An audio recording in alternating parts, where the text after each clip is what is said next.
Hello everyone. Welcome to my channel core warrior. मेरा नाम है जफ़र। पिछले वीडियो में हम लोग ने सीखा कोर जावा के सिलेबस के बारे में और सारे डिटेल्स में हम लोग जान चुके हैं कि कोर जावा का क्या सिलेबस है।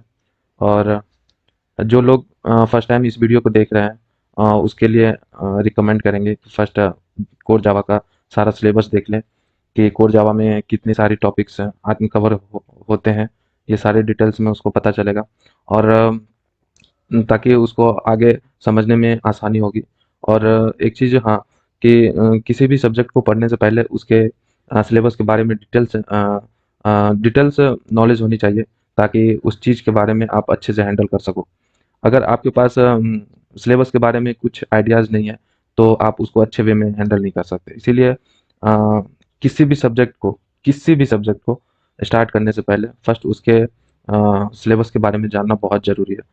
और ये आपको एक सब्जेक्ट में ग्रिप बना के रखता है ताकि आगे कुछ भी कोई भी सब्जेक्ट की कोई भी टॉपिक हो एक दूसरे के ऊपर डिपेंडेंट होता है इस चीज़ की एक सीक्वल वाइज का पता चलता है इसके आगे क्या आने वाला है, कौन से टॉपिक आने वाला है, इसके बारे में डिटेल्स आपको पहले से ही पता रहेगा। तो थोड़ा सा आसान हो जाएगा आपके लिए उसको पढ़ने में।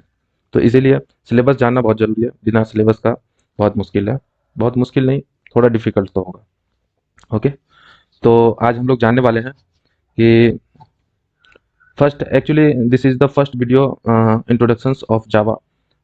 इसमें आज इस वीडियो में हम लोग कवर करने वाले हैं मेनली 7 टॉपिक है। जिसमें से फर्स्ट टॉपिक है हमारा व्हाट इज जावा। जावा क्या होता है, history of Java. Second things है जावा का हिस्ट्री क्या है एंड जावा की फीचर्स क्या क्या हैं। और what is JVM, Java virtual machine, what is JRE, Java run time environment and what is JDK, Java development kit and what is programming. ये सारे ऐसे ऐसे छोटे छोटे टॉपिक्स हैं जो कि आगे बहुत हेल्पफुल होगा जब हम लोग प्रोग्रामिंग स्टार्ट करेंगे। तो ये सारे सारे इन छोटे छोटे टॉपिक को हम लोग अच्छे से कवर करते हुए चलेंगे ताकि बहुत ही आसानी से हम लोग प्रोग्रामिंग के ऊपर अपने एक अच्छा स्ट्रॉन्ग हो पाए ताकि इजी वे में सीख पाएँ। और ज़्यादा हेडेक लेने की ज़रूरत नहीं है। हम लोग इतने क्वेश्चन कराएँगे, आप लोग बहुत इजी में अच्छे से सीख सकते हो, believe me. And first topic start करते हैं। What is Java? What is Java? Java क्या होता है? Java is high level object oriented programming language. ये 3 वर्ड से मिलके जावा का डेफिनेशंस क्रिएट होता है। फर्स्ट हाई लेवल का मतलब क्या होता है कि it is user friendly language. Each and every persons इसको यूज़ करना ज़्यादा यूज करते हैं।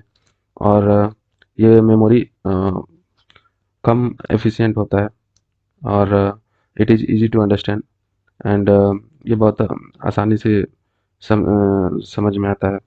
और इसको बहुत सारे लोग यूज करना पसंद करते हैं। It is use to widely to program. And object oriented का मतलब क्या है कि object oriented Java consider each and everything as an object. It means Java हर चीज़ को ऑब्जेक्ट की तरह कंसीडर करता है। ऑब्जेक्ट का क्या मतलब होता है यहाँ पे? Object has state and behaviour. Object के पास क्या होता है कि खुद का स्टेट और बिहेवियर होता है। ये ऑब्जेक्ट का डिफिनेशन होता है जैसा कि हम लोग 12th के फिजिक्स में भी पढ़े हैं। स्टेट का मतलब होता है इंफॉर्मेशन या डेटा। इसको हम लोग जावा में जो यूज करते हैं एज ए वेरिएबल की तरह यूज करते हैं। और बिहेवियर मीन्स कोई भी एक्शंस उसके ऊपर होता है या किसी काम के लिए हम लोग यूज़ करते हैं उसको जावा में मेथड की तरह यूज करते हैं। हम लोग एग्जांपल एक पेन का ले सकते हैं। तो पेन जो होता है हमारा पेन का जो पेन एक ऑब्जेक्ट है जिसका जो स्टेट है इंफॉर्मेशन जो डेटा है उसका पेन पेन कितने टाइप के कलर होते हैं, पेन की लंबाई कितनी होती है, पेन की नीब कैसी होती है और पेन की डिज़ाइन कैसी होती है। This is the information of data of a pen. But उसका वर्क काम क्या होता है, उसको लिखना होता है। उसको हम लोग क्या करते हैं, उसको मेथड में यूज़ करते हैं इन जावा में। और उसके जो इंफॉर्मेशंस और डेटा जो होता है उसको हम वेरिएबल की तरह यूज़ करते हैं। तो इसको हम लोग ऑब्जेक्ट ओरिएंटेड बोलते हैं इन जावा में। बट प्रोग्रामिंग लैंग्वेज क्या होता है कि language is defined as a medium for communications between human being and computer machines. एक दो आदमी के बीच में कम्युनिकेट करने के लिए किसी एक लैंग्वेज की ज़रूरत होती है। वैसे ही कंप्यूटर और ह्यूमन के बीच में कम्युनिकेट करने के लिए एक लैंग्वेज की ज़रूरत होती है, जिसको हम लोग क्या कहते हैं, प्रोग्रामिंग लैंग्वेज कहते हैं।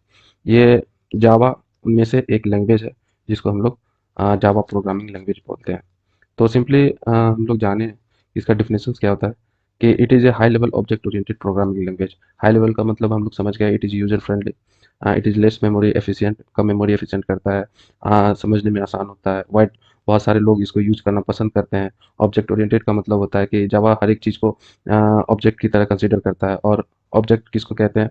ऑब्जेक्ट उसको कहते हैं जिसके पास स्टेट और बिहेवियर हो। स्टेट मीन्स उसके पास कुछ इंफॉर्मेशन डेटा हो, जिसको हम लोग जावा में वेरिएबल की तरह यूज करेंगे। और बिहेवियर इट मीन्स वो कुछ जिस काम के लिए यूज किया जाता है, उस चीज उस थिंग को जावा में मेथड की तरह यूज किया जाता है। और प्रोग्रामिंग लैंग्वेज का मतलब होता है कि किसी भी कंप्यूटर और ह्यूमन के बीच में कम्युनिकेट करने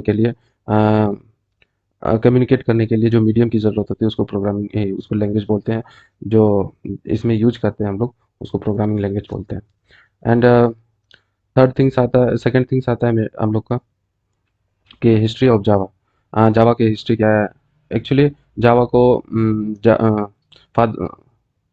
father of Java James Gosling को बोला जाता है। और ये बहुत सारे फ्रेंड के साथ इसको डेवलप किया था इन 1990 में, under the Sun Microsystems. उस टाइम गॉसलिंग के माइंड में सी प्लस प्लस लैंग्वेज उस टाइम सी ये जावा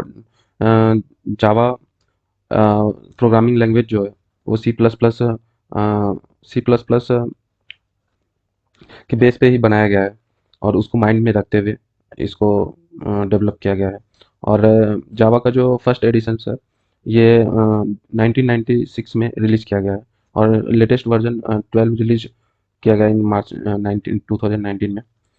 ओरेकल ने इसको एक्विजिशंस किया था सन माइक्रो सिस्टम से 27 जनवरी 2010 को, और जिसके अंडर में ओरेकल इम्प्लीमेंटेशन अवेलेबल 2010 को एक्विजिशंस हुआ था। एंड ये बेसिकली जावा का जो फर्स्ट नाम था वो ओक के नाम पे रखा गया था, जो कि उसके ऑफिस के सामने एक ट्री था। उस ट्री के नाम पे जावा का नाम रखा गया था। लेकिन कुछ कुछ टाइम बाद जेम्स गॉडली को पता चला कि इस नाम के पहले भी और भी कंपनीज हैं जहाँ ओवरराइड कर रही थी उसके नेम। फिर इसने सोचा कि इसको चेंज किया जाए, तो इसको चेंज किया गया। एक कॉफ़ी का नाम था, जिस कॉफ़ी के नाम से जिस कॉफ़ी के नाम को जावा का नाम दिया गया। एंड थर्ड थिंग हमारा आता है फीचर्स ऑफ जावा। जावा के क्या क्या फीचर्स होते हैं?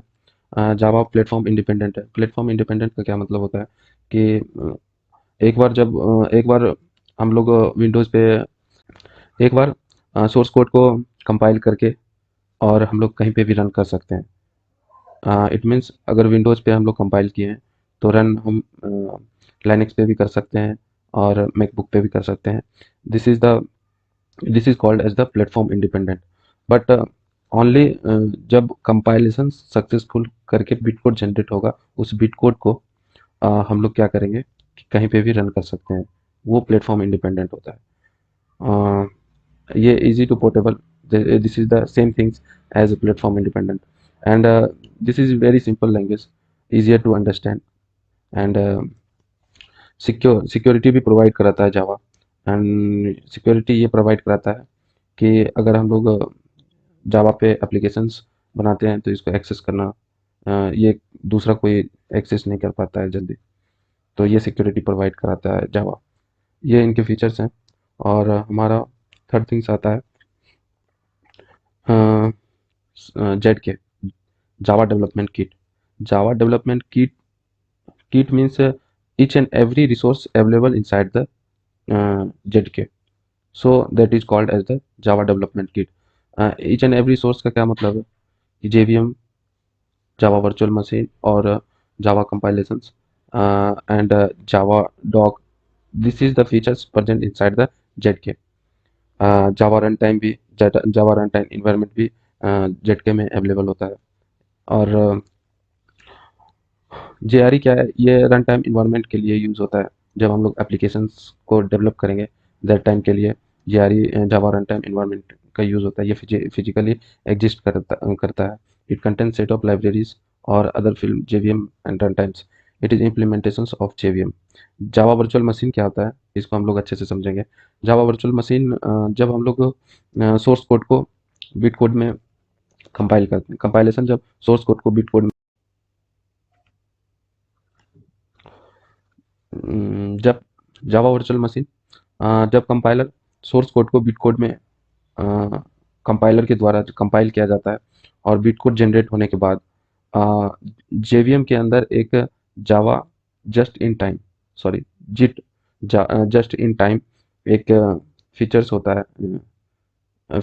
है जो कि सोर्स कोड को मशीन कोड में जनरेट करता है।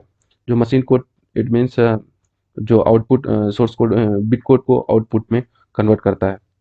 जेट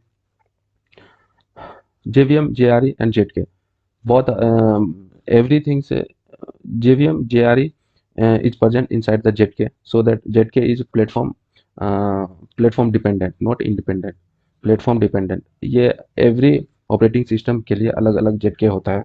और ये इसी के अंदर जो होता है जेवीएम, जेडके के अंदर जेवीएम होता है जो कि बिट कोड को, एवरी बिट कोड को आउटपुट में कन्वर्ट करता है, जिसको मशीन कोड भी बोलते हैं।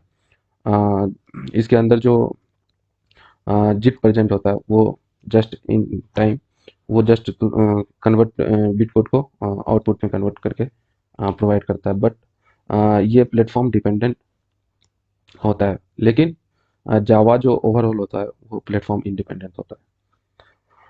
इसका रोल क्या होता है जेवीएम का, ये बिट कोड कोड को लोड करता है, वेरीफाइज करता है एंड एग्जीक्यूट करता है। आफ्टर दैट ये आउटपुट देता है, it means run time environment देता है। एंड फोर्थ थिंग्स हमारा आता है व्हाट इज प्रोग्रामिंग। प्रोग्राम्स क्या होता है, a program is nothing but set of instructions for hardware और टू प्लेटफॉर्म। ये कुछ इंस्ट्रक्शंस हार्डवेयर को देता है। हार्डवेयर क्या करता है, उस इंस्ट्रक्शंस को कन्वर्ट करता है इलेक्ट्रिक वर्क में। सो दिस प्रोग्राम को हम लोग सिंपली इंस्ट्रक्शंस देके बहुत सारे काम, इलेक्ट्रॉनिक्स काम करवाए जाते हैं। तो मेनली यहाँ पे प्रोग्राम्स का यूज़ होता है। प्लेटफॉर्म का क्या मतलब है, बहुत सारे प्लेटफॉर्म होते हैं, जैसे और बहुत सारे ऑपरेटिंग सिस्टम होते हैं, उसी को हम लोग प्लेटफॉर्म बोलते हैं। जैसे विंडोज़ हो गया, लाइनक्स हो गया, एंड्रॉयड हो गया, etc। एंड ये सभी जो होते हैं ये क्या कहलाते हैं, प्लेटफॉर्म कहलाते हैं। नेक्स्ट आने वाले वीडियो में हम लोग पढ़ेंगे व्हाट इज टोकन। जावा का टोकन्स क्या होता है, टोकन्स के बहुत सारे टोकन्स होते हैं जिसके बारे में हम लोग अच्छे से जानेंगे आने वाले वीडियो में। एंड अगर आप लोग को थोड़ा सा भी अच्छा लगा हो तो मेरे वीडियो को लाइक करें, सब्सक्राइब करें और अपने फ्रेंड को भेजें ताकि उसको भी थोड़ा सा हेल्पफुल हो पाए। और ये सिंपली हम लोग पढ़ रहे हैं कि आने वाले वीडियो जो हमारा है वो प्रोग्रामिंग के बेसिस पे है, जो कि थोड़े थोड़े नॉलेज जावा के बारे में सीखते हुए हम लोग प्रोग्रामिंग पे अच्छे से फोकस करेंगे। सो इसीलिए जो भी छोटी छोटी थ्योरीज है उसके बारे में अच्छे से जानेंगे। जानने के बाद फिर अच्छे से हम लोग प्रोग्राम पे फोकस करेंगे। तो तब तक के लिए गुड बाय।